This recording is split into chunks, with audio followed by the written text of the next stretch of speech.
was my groot voorreg om vir Ian Cameron vanoggend by 'n burgemeestersontbyt te hê.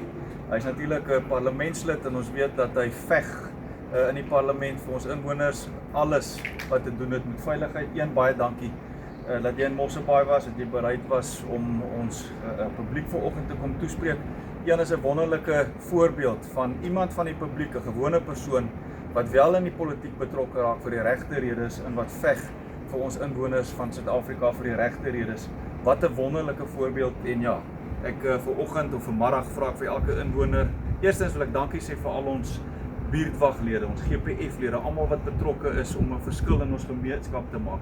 Baie dankie daarvoor en 'n wonderlike voorbeeld van Ian. En die uitdaging natuurlik is vir ons gemeenskapslede, raak betrokke, kyk hoe jy verandering kan maak en kyk hoe jy ons dorp en ons provinsie en ons land 'n beter plek kan maak.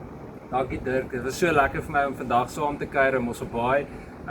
Twee spesifieke temas wat vir my uitgestaan het, toevallig nadat ek by die besigheid of die burgemeestersontbyt gepraat het, was moed en hoop.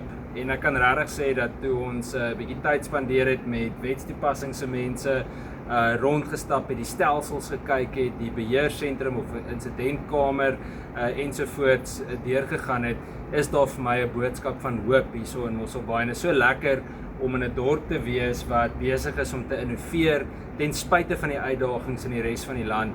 So ek wil regtig vir julle dankie sê dat ek die voorreg gehad het om vandag saam te kan kuier en ek sien uit om dit wat ek hier gesien het en geleer het te gaan deel op ander plekke.